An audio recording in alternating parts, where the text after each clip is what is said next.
नमस्कार दोस्तों, स्वागत है आपका हमारे YouTube चैनल बायो गुरु पर। आज हम 12th बायोलॉजी चैप्टर नंबर 13 पढ़ रहे हैं, जिसका नाम है पादप वृद्धि का पार्ट नंबर 3 शुरू कर रहे हैं। इसमें हम पढ़ेंगे वृद्धि नियामक पदार्थों के बारे में, यानी जो प्लांट ग्रोथ होती है उसमें ऐसे पदार्थ पाए जाते हैं जो प्लांट ग्रोथ को नियंत्रित करते हैं, यानी पादप वृद्धि को नियंत्रित करते हैं। उसे बढ़ा भी सकते हैं और उसे घटा भी सकते हैं। तो उन पदार्थों को क्या कहते हैं? वृद्धि नियामक पदार्थ कहते हैं। आज हम वृद्धि नियामक पदार्थों के बारे में जानेंगे। उससे पहले हम वृद्धि नियामक पदार्थ की परिभाषा जान लेते हैं। वृद्धि नियामक पदार्थ कहते किसे? वृद्धि नियामक पदार्थ होते हैं ये उपयोग, ये जो पादप में है ये उपयोग में कम लिए जाते हैं, पादप में कम मात्रा में उपस्थित होते हैं, अल्प मात्रा में उपस्थित होते हैं। अगर इनकी मात्रा बढ़ा दी जाए तो ये वृद्धि नियामक पदार्थ हैं, ये पादपों पर विपरीत प्रभाव डालने लग जाएंगे, यानी विषैला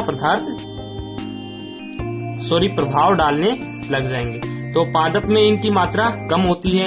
ये क्या करती हैं? वृद्धि को नियंत्रित करते हैं। वृद्धि नियामक पदार्थ पादप में जो वृद्धि होती है उसको नियंत्रित करता है, यानी उस पादपों में जो वृद्धि दर होती है उसे कम भी कर सकता है और उसे अधिक भी कर सकता है।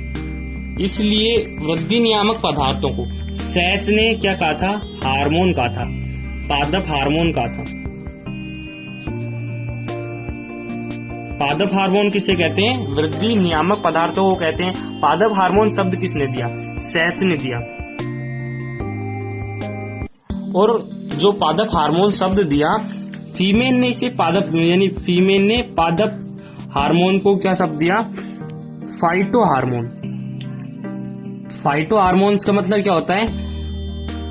वृद्धि नियामक पदार्थ, यानी वे पदार्थ जो पादप की वृद्धि को नियंत्रित करते हैं उसे हम क्या कहते हैं? फाइटो हार्मोन, पादप हार्मोन या वृद्धि नियामक हार्मोन। ये तीनों एक ही हैं। सैच ने इसे पादप हार्मोन कहा था, किसे? वृद्धि नियामक पदार्थों को। और फीमेल ने इसे फाइटो हार्मोन कहा था। फीमेल के अनुसार जो ये फाइटो हार्मोन होते हैं ये पादप में कम मात्रा में उपस्थित होते हैं और ये क्या करते हैं? अल्प मात्रा में उपस्थित होकर ही पादप की वृद्धि को नियंत्रित करते हैं। पादप वृद्धि नियंत्रित करते हैं। ये हमने ऊपर पढ़ लिया कि ये पादप में कम मात्रा में होते हैं और ये क्या करते हैं? वृद्धि को नियंत्रित करते हैं। तो ये किसने बताया था? फीमेल ने बताया था। फीमेल ने इसे फाइटो हार्मोन कहा था और सैच ने इसे पादप हार्मोन कहा था। ये जो पादप हार्मोन है, यानी जो वृद्धि दर को प्रभावित करते हैं, ये दो प्रकार के होते हैं, यानी एक तो वृद्धि बढ़ाने वाले और एक घटाने वाले। उन्हें हम क्या कहते हैं? वृद्धि प्रवर्धक हार्मोन और वृद्धि निरोधक हार्मोन। तो पहला है वृद्धि प्रवर्धक हार्मोन, अगला है वृद्धि निरोधक हार्मोन। यानी वृद्धि प्रवर्धक हार्मोन तो किसे कहेंगे? जो वृद्धि दर को क्या करता है? बढ़ाता है। वृद्धि दर को बढ़ाता है उसे हम वृद्धि प्रवर्धक हार्मोन कहते हैं। जबकि जो वृद्धि दर को घटाता है, यानी वृद्धि को कम करता है, उसे हम क्या कहते हैं? वृद्धि निरोधक हार्मोन। ये दोनों किसके भाग हैं? पादप हार्मोन के। यानी जो पादप में जो वृद्धि को नियंत्रित करते हैं वो दो प्रकार के होते हैं, वृद्धि प्रवर्धक हार्मोन और वृद्धि निरोधक हार्मोन। अब वृद्धि प्रवर्धक हार्मोन को जान लेते हैं पहले। वृद्धि प्रवर्धक हार्मोन की अगर हम बात करें तो पादपों में वृद्धि प्रवर्धक हार्मोन कौन कौन से पाए जाते हैं? Auxin, gibberellin. आज हम ऑक्सिन के बारे में पढ़ेंगे। आज इस वीडियो में मेनली ऑक्सिन के बारे में पढ़ेंगे। ये क्या है? वृद्धि प्रवर्धक हार्मोन। वृद्धि प्रवर्धक हार्मोन में क्या है? ऑक्सिन, जिब्रेलिन, साइटोकाइनिन और इरिथ्रिन। जबकि पादपों में जो वृद्धि निरोधक हार्मोन होते हैं वो कौन से होते हैं? ABA। AB होता है, यानी एबिस्पिक अम्ल। तो ये आपको याद रखना है कि जो वृद्धि प्रवर्धक हार्मोन होते हैं वो तो ऑक्सिन, जिब्रेलिन, साइटोकाइनिन और इरिथ्रिन होते हैं। जबकि वृद्धि निरोधक हार्मोन कौन सा होता है? ABA होता है, यानी एबिस्पिक अम्ल। पहले हम वृद्धि प्रवर्धक हार्मोन के बारे में पढ़ लेते हैं। आज हम ऑक्सिन के बारे में पढ़ेंगे, यानी हमारा आज का टॉपिक क्या है? ऑक्सिन। ऑक्सिन क्या होता है? एक वृद्धि प्रवर्धक हार्मोन, यानी वृद्धि करता है। तो ऑक्सिन का शाब्दिक अर्थ ही होता है वृद्धि करना। ऑक्सिन का शाब्दिक अर्थ क्या होता है? वृद्धि करना। यह पादप में पाए जाने वाला एक महत्वपूर्ण हार्मोन है, इसे सबसे पहले खोजा गया था। तो ये भी प्रश्न आ सकता है कि सबसे पहला खोजा गया हार्मोन, तो इसका आंसर क्या होगा? ऑक्सिन होगा। यानी ऑक्सिन सबसे पहले खोजा गया हार्मोन था। ये कहाँ पाया जाता है? दीर्घीकरण क्षेत्र में। यानी जो दीर्घीकरण क्षेत्र की कोशिकाएं होती हैं, जो पादप की लंबाई या तो मूल शीर्ष पर पाई जाएं या फिर रो शीर्ष पर, रो शीर्ष के नीचे पाई जाती हैं दीर्घीकरण कोशिकाएं, वहां पर ऑक्सिन हार्मोन सक्रिय होता है। यानी दीर्घीकरण क्षेत्र को प्रेरित कौन करता है? ऑक्सिन करता है। ऑक्सिन के कारण पादप में वृद्धि होती है। पादप में जो दीर्घीकरण क्षेत्र होता है वही वृद्धि करता है। तो पादप में वृद्धि के लिए कौन सहायक हो गया? ऑक्सिन सहायक हो गया। तो ऑक्सिन क्या करता है? ऑक्सिन इसलिए भी महत्वपूर्ण है कि ये पादप में वृद्धि को नियंत्रित करता है। यानी सबसे महत्वपूर्ण हार्मोन कौन सा हो गया? ऑक्सिन। इसे सबसे पहले मानव मूत्र से अलग किया गया था। ऑक्सिन को सबसे पहले किसमें खोजा गया था? मानव मूत्र से पृथक किया गया था। सबसे पहले इसे, यानी ऑक्सिन पदार्थ, ऑक्सिन हार्मोन है, उसे मानव मूत्र से पृथक किया गया था। यानी मानव मूत्र में भी ऑक्सीजन पाया जाता है, ऑक्सिन पाया जाता है। अब ऑक्सिन भी कई प्रकार के होते हैं, जैसे प्राकृतिक ऑक्सिन, कृत्रिम ऑक्सिन और संश्लेषित ऑक्सिन। तो जो IAA होता है, यानी इंडोल एसिटिक एसिड होता है, उसके समान या फिर ये इंडोल एसिटिक एसिड या फिर इसके समान गुण रखने वाले क्या कहलाते हैं? प्राकृतिक या फिर संश्लेषित पदार्थ ऑक्सिन कहलाते हैं। यानी IAA और इसके समान जो गुण रखने वाले जो हार्मोन होते हैं, जो पदार्थ होते हैं, उन्हें हम क्या कहते हैं? प्राकृतिक संश्लेषित ऑक्सिन कहते हैं। अब बात कर लेते हैं ऑक्सिन की खोज के बारे में कि ऑक्सिन की खोज सबसे पहले किसने की थी? ऑक्सिन की खोज सबसे पहले चार्ल्स डार्विन ने की थी। चार्ल्स डार्विन ने सबसे पहले ऑक्सिन हार्मोन की खोज की थी। इन्होंने अपनी खोज केनेरी घास में की। एक घास होती है केनेरी घास, इस पर अपनी खोज की और इन्होंने इसके जो शीर्ष पर, हमने पढ़ा था पिछले लेक्चर्स में कि इसके शीर्ष पर क्या पाई जाती है? विभज्योति कोशिकाएं पाई जाती हैं, यानी विभाजन का गुण जो प्रदर्शित करती हैं वो पाई जाती है। चार्ल्स डार्विन को इसकी शीर्ष पर एक वृद्धिकारी हार्मोन या फिर एक वृद्धिकारी पदार्थ का आभास हुआ, जो क्या करता है? पादप में वृद्धि करता है। इसके साथ ही इसमें जो वृद्धिकारी पदार्थ पाया जाता है या वृद्धिकारी हार्मोन पाया जाता है, वो क्या करता है? प्रकाशानुवर्तन को प्रभावित करता है। यानी उसके कारण ही प्रकाशानुवर्तन होता है। वो उस पदार्थ को चार्ल्स डार्विन ने सबसे पहले खोजा। किसमें खोजा? केनेरी घास में खोजा। और इसका वर्णन किसमें किया? अपनी पुस्तक में the power of movement in plants में किया। उसमें इन्होंने बताया कि अगर किसी पौधे को एक साइड से प्रकाश दिया जाए, यानी एक साइड से प्रकाश दिया जाए, तो उस पे जो वृद्धिकारी पदार्थ पाया जाता है वो अपनी रो शीर्ष को किस तरफ मोड़ लेता है? जिधर से प्रकाश आता है उस तरफ घुमा लेता है। यानी उसका रो शीर्ष जो है वो प्रकाश की ओर गति करता है। ऐसा किसके कारण होता है? एक वृद्धिकारी पदार्थ पाया जाता है, उसके कारण होता है। तो सबसे पहले खोज किसने की थी ऑक्सिन की? चार्ल्स डार्विन ने। इन्होंने बताया था कि पादप के शीर्ष पर एक वृद्धिकारी पदार्थ पाया जाता है, जो क्या करता है? प्रकाशानुवर्तन, यानी प्रकाश की ओर गति करने के लिए सहायक होता है। इस तरह चार्ल्स डार्विन ने बताया कि एक वृद्धिकारी पदार्थ पाया जाता है जो प्रकाशानुवर्तन करता है। लेकिन एक वैज्ञानिक और थे, बायसन और जेनसन। ये दो वैज्ञानिक हैं, बायसन और जेनसन। इन्होंने प्रयोग किए, इन्होंने जो चार्ल्स डार्विन ने जो बातें बताई उस पर प्रयोग किए। किसने? बायसन और जेनसन ने। इन्होंने क्या किया? इन्होंने ओट या फिर जिसे हम कहते हैं जेई या फिर ओट के पादप पर रिसर्च की। इन्होंने क्या किया कि ओट के प्रोशीर्ष, यानी जो ओट का पादप है उसका प्रोशीर्ष है, जैसे ये ऊपर का प्रोशीर्ष है, अब इसे इन्होंने काट दिया। इसे इन्होंने काट दिया, यहां से काटकर इसे अलग कर दिया और फिर देखा कि ये जो बचा हुआ भाग है ये वृद्धि करता है। या फिर इन्होंने एक साइड से प्रकाश दिया तो ये क्या कर रहा था? ये प्रकाशानुवर्तन नहीं कर रहा था, ये प्रकाशानुवर्तन नहीं कर रहा था। जैसा कि चार्ल्स डार्विन ने बताया था कि इसका जो प्रोसीड्स होता है उस पर एक वृद्धिकारी पदार्थ पाया जाता है, तो इन्होंने ऊपर वाले भाग को ही काट दिया और फिर देखा कि ये प्रकाशानुवर्तन नहीं कर रहा है, यानी प्रकाश की तरफ नहीं मुड़ रहा है। और इसे जब वापस स्थापित कर दिया, जब इसे कटे हुए भाग को वापस स्थापित कर दिया, तो देखा कि जब हम इसे एक तरफ से प्रकाश देते हैं तो वो प्रकाश की तरफ मुड़ जाता है, यानी वापस से प्रकाशानुवर्तन की जो क्रिया होती है वो सक्रिय हो जाती है। तो इन्होंने अपने निष्कर्ष निकाले कि इन्होंने तो चार्ल्स डार्विन ने तो बताया था कि ऊपर वाले भाग पर क्या पाया जाता है, वृद्धिकारी पदार्थ पाया जाता है। इन्होंने सिद्ध करके दिखा दिया किसमें, जेई में, जेई के प्रांकुर चोल में, यानी ऊपर का जो ऊपर साइड जो पाया जाता है उसमें इन्होंने जो वृद्धिकारी पदार्थ है उसको सिद्ध कर दिया कि वहां पर वृद्धिकारी पदार्थ पाया जाता है जो क्या करता है, प्रकाश अनुवर्तन की क्रिया को करता है।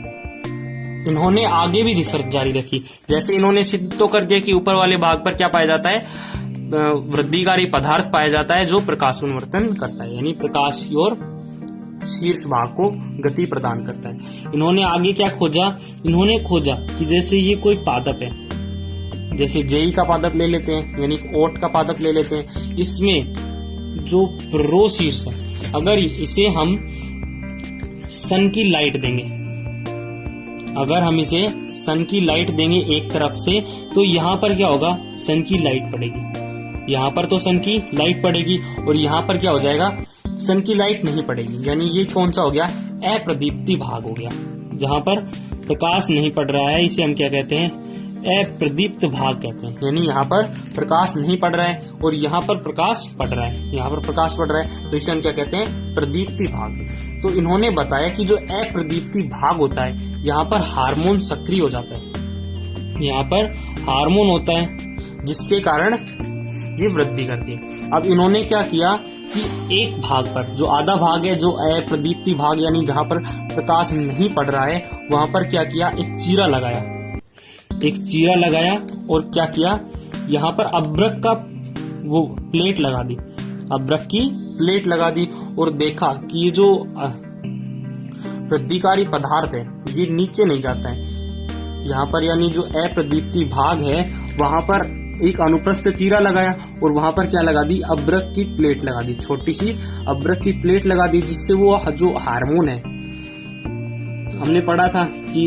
हार्मोन कहाँ पाया जाता है, शीर्ष पर पाया जाता है, तो यहाँ पर हार्मोन विकसित होगा जिससे ये नीचे नहीं आ पाएगा। जो अब्रक की प्लेट लगा दी ये इसे नीचे नहीं आने देगी, हार्मोन को नीचे नहीं आने देगी, तो इसमें जो है प्रकाश अनुवर्तन की क्रिया जो है वो बंद हो जाती है। यानी जो अप्रदीप्ति भाग में अगर हम अब्रक की प्लेट लगा दें या फिर कोई निरोध लगा दें तो इसमें क्या होगा, ऑक्सीजन जो है वो नीचे नहीं आ पाएगा और उसके कारण क्या होगा, प्रकाश अनुवर्तन खो देगा।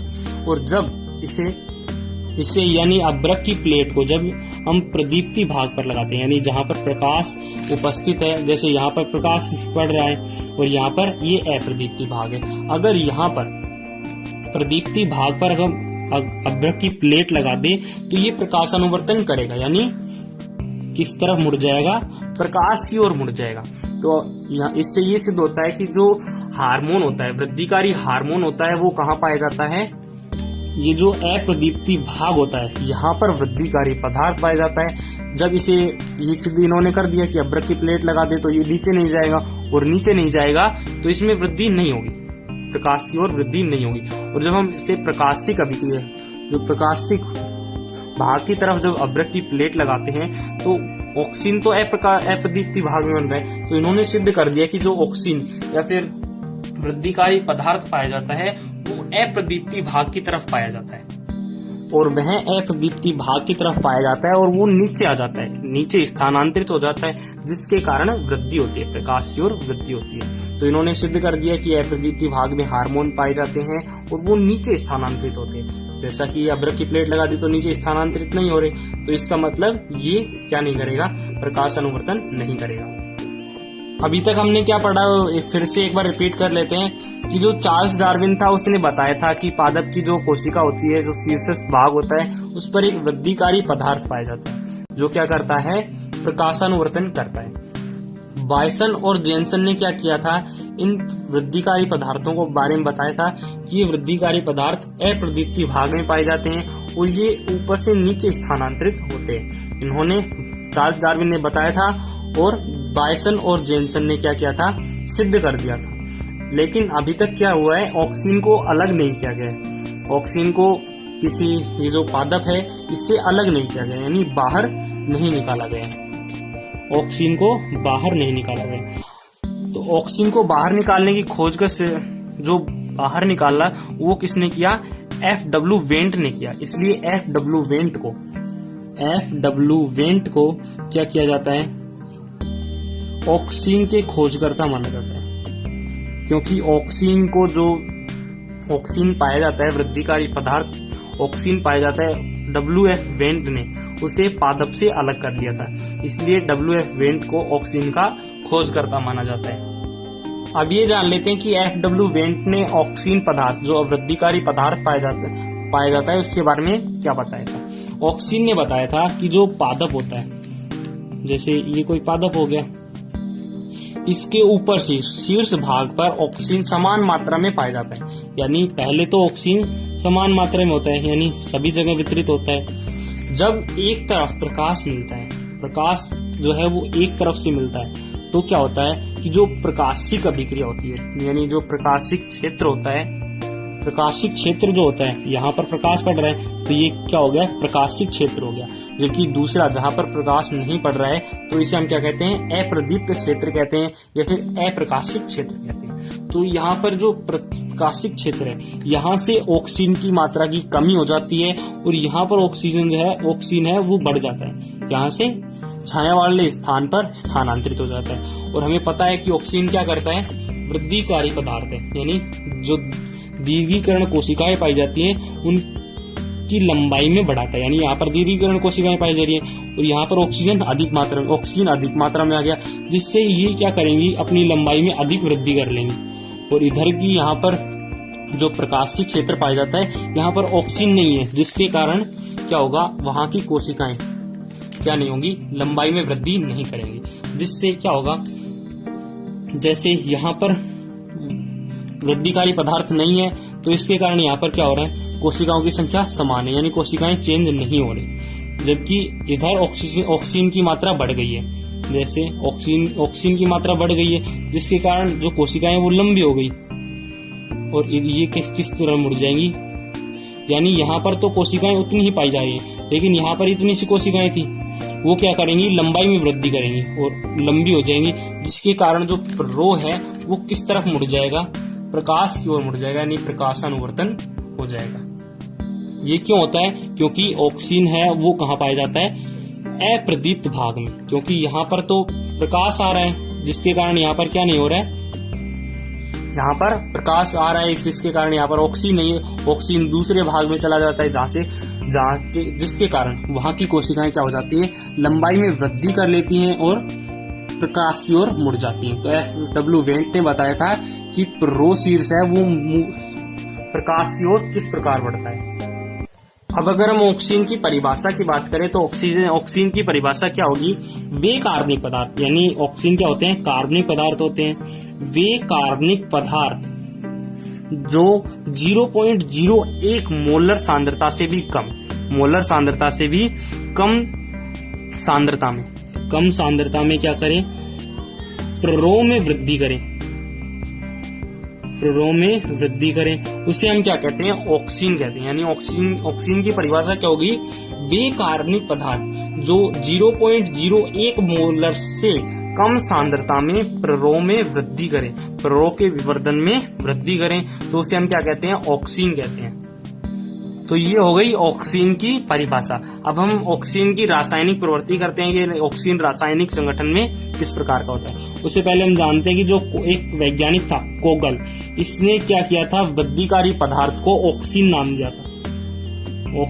दिया था। सहज ने क्या कहा था, पादप हार्मोन का था, वृद्धि नियामक पदार्थों को पादप हार्मोन का था, और फैक्टिन ने फाइटो हार्मोन का था। जबकि जो कोगल है उसने ये जो अप्रकाशिक जो या फिर अप्रकाशिक या फिर अप्रदीप्त भाग में जो हार्मोन पाया जाता है, जो दीर्घीकरण कोशिकाओं में के लंबाई में वृद्धि के लिए सहायक होता है उसे ऑक्सीन नाम दिया। कोगल और इसके साथ एक और वैज्ञानिक थे, हेगन स्मिथ। इन्होंने दोनों ने क्या किया था, मानव मूत्र से ऑक्सीन के जैसा यानी जो वृद्धिकारी पदार्थ होता है उसके जैसा एक पदार्थ अलग किया था जिसे क्या कहते हैं, ऑक्सीन ए कहते हैं। इसका सूत्र क्या होता है, C18H32O5। यानी कोगल और हैंसस्टीन ने मानव मूत्र से ऑक्सीन के जैसे एक पदार्थ को पृथक किया था जिसे क्या कहते हैं, ऑक्सीन ए कहते हैं, जिसका अणुसूत्र क्या होता है, C18H32O5 होता है। ऑक्सीन जो है वो दो प्रकार के होते हैं, यानी जो वृद्धि प्रवर्धक हार्मोन होते हैं जो दीर्घीकरण कोशिकाओं में वृद्धि के लिए सहायक होते हैं, यानी ऑक्सीन दो प्रकार के होते हैं, प्राकृतिक ऑक्सीन और कृत्रिम ऑक्सीन। लेकिन इसमें कभी कभी संश्लेषित ऑक्सीन को भी ले लिया जाता है। तो पहले हम पढ़ेंगे प्राकृतिक ऑक्सीन के बारे में। पहला है प्राकृतिक ऑक्सीन। प्राकृतिक ऑक्सीन अभी हमने पढ़ा था कोगल और हैंसस्टीन। कोगल और उनके साथी हैंसस्टीन ने मानव मूत्र से ऑक्सीजन ए की खोज की। इसके साथ इन्होंने एक और पदार्थ की खोज की थी, मानव मूत्र में ऑक्सीन के जैसे पदार्थ की खोज की थी जिसे हम क्या कहते हैं, हेटेरोऑक्सीन कहते हैं। हेटेरोऑक्सीन कहते हैं, जिसे हम इंडोल एसिटिक एसिड यानी IAA भी कहते हैं। इसके अणुसूत्र की बात करें तो इसका अणुसूत्र होता है C10H9O2N। यानी जो एसिटिक इंडोल 3 एसिटिक एसिड होता है उसका अणुसूत्र क्या होता है, C10H9O2 और N।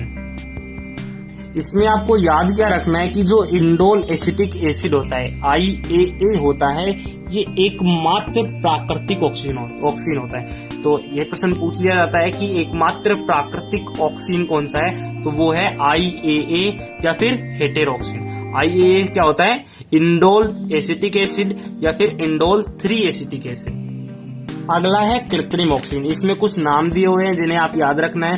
प्राकृतिक ऑक्सीजन में केवल एक था IAA, कृत्रिम ऑक्सीजन में है IBA यानी indole butyric acid, NAA nucleic acidic acid, 2,4-डाई क्लोरोएसिटिक एसिड, 2,4,5-ट्राई क्लोरोएसिटिक एसिड। इसमें आपको याद क्या रखना है कि जो IAA होता है वो तो कौन सा होता है, प्राकृतिक ऑक्सीजन यानी इंडोल एसिटिक एसिड क्या होता है, प्राकृतिक ऑक्सीजन होता है, जबकि इंडोल ब्यूटेरिक एसिड होता है वो कृत्रिम ऑक्सीजन होता है। ये कई बार कंफ्यूज कर देता है। NAA क्या हो गया, नेफ्थेलिन acetic acid, 2,4-डाई chlorophenoxy acetic acid, और ये क्या हो गया 2,4,5-ट्राई क्लोरोफिनॉक्सी एसिटिक एसिड। ऑक्सीन का अगला पार्ट है संश्लेषित ऑक्सीन। संश्लेषित ऑक्सीन किसे कहते हैं, ये मानव द्वारा निर्मित होते हैं जो ऑक्सीन की तरह कार्य करते हैं यानी वृद्धिकारी होते हैं। इनमें है IBA, NAA, 2,4-डाई क्लोरोफिनॉक्सी एसिटिक एसिड, 2,4,5-ट्राई क्लोरोफिनॉक्सी एसिटिक एसिड और IPA यानी इंडोल प्रोपियोनिक एसिड।